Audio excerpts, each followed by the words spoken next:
All right, so Tuesday, May 30th, Grand Rapids, Michigan.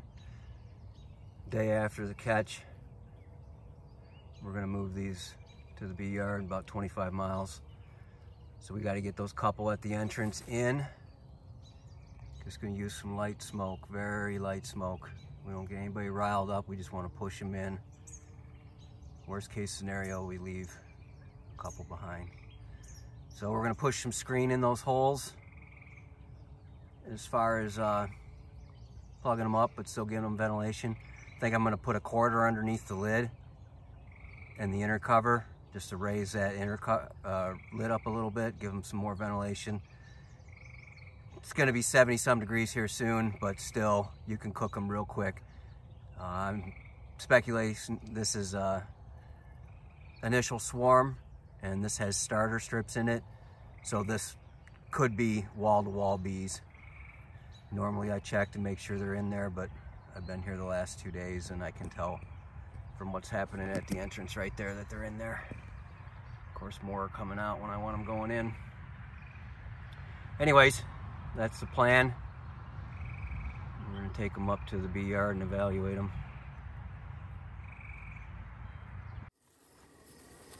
All right, here we are.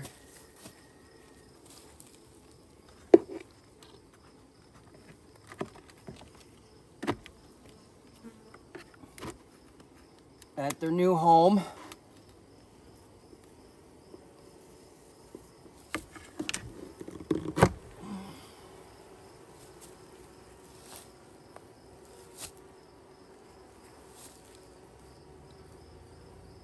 I could hear them all the way up here, and there was actually one that wouldn't go in the door when we were picking them up, and when I got here there was one on the front porch. I think it crawled on the other side, rode all the way up here on the exterior of the box, and now has been reintroduced with her sisters.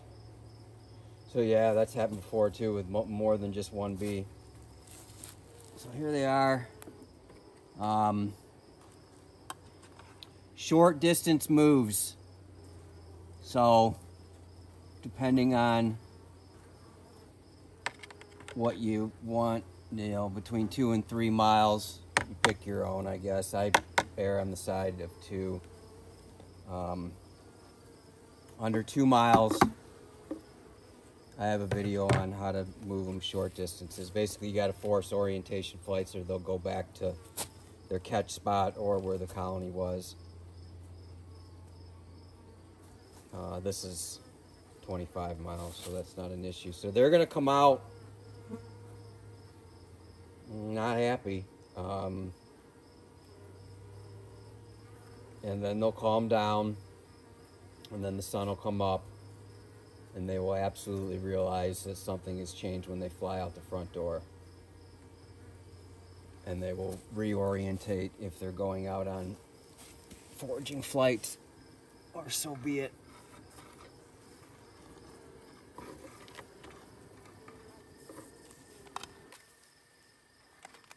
So I would have thought maybe a little bit more.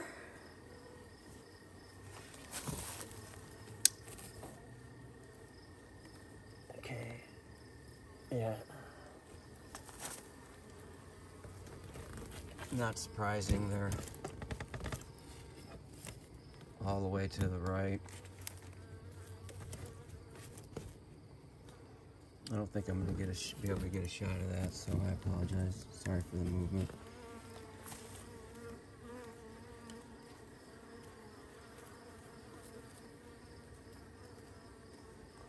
So they don't like the white light. I would like to see more on the one side. The right side is where the bait comb is. But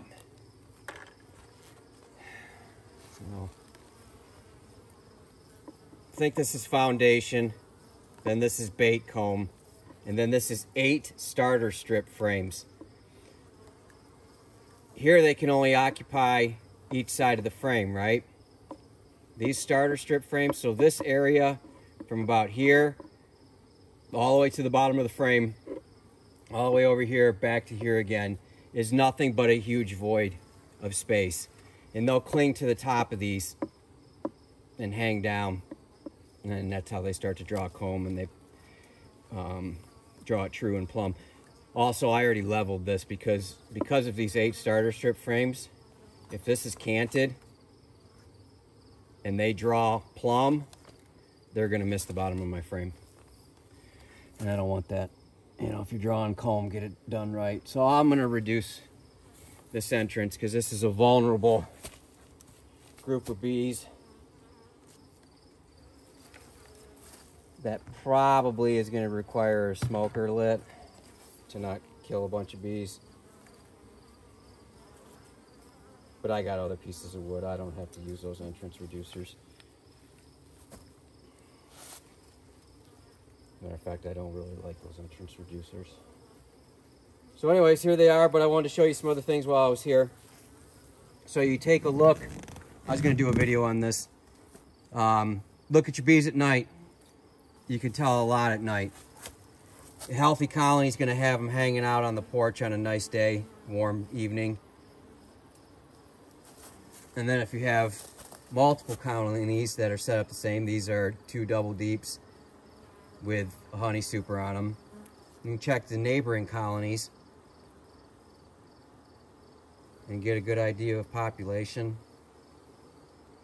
If they're coming out nasty, even though they don't like the white light, they're coming out nasty, could be a queenless situation. So remember, that's actually,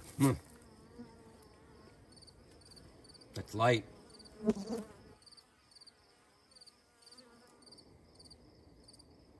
But still active, and we were just in there this week. But yeah, that's light, you know, compared to the other ones. You probably heard it in my voice, a little concerning when you walk up on it.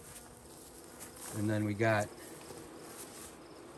the no swarm cell, 50, 60,000 bees, just crazy.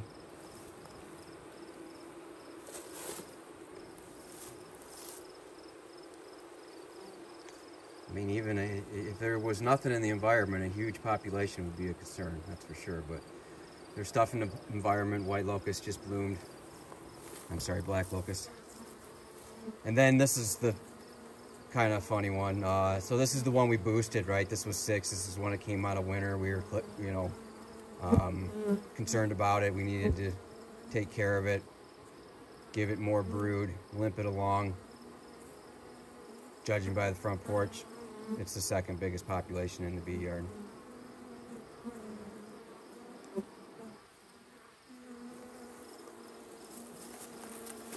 So check your bees at night, take a look at them.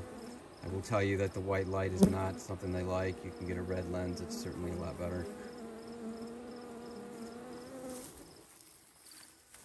This is going to go into one of my standard frames, or standard body configurations. This is, you know, your Tractor Supply, your Farm and Fleet.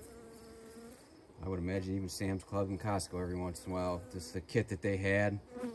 The veil, the tool, the smoker. Still using the smoker. And now this is just my swarm box for shaking them. And this year I decided to just bait it. Again, with how I recommend to bait them, and it's the first swarm of the year that I caught. So again, we're going to close up that entrance. We're going to pull some sugar syrup out of the fridge, Hive Alive feed supplement. It's been in there for weeks. As you know from previous videos, I fed unrefrigerated, probably 5 or 6 months old, with no problem to my bees with that Hive Alive feed supplement. So no concerns of spoilage there, but I want it warm, so it's in the fridge. I am refrigerating the ones at the bee yard, so I want to pull it out, get it warm. We're going to start feeding these girls. I'm not sure when we're going to put them in their new hive body, but that'll be just like a, you know, on inspection day. I just moved this one over, put the hive body, new hive body there, transfer frames in it. They're already oriented to this spot.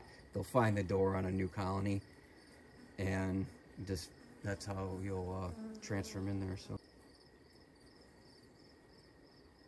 anyways, that's it for tonight. And we're going to close up this entrance a little bit and give him some peace, because that was a bit of a move for him. So thanks for watching.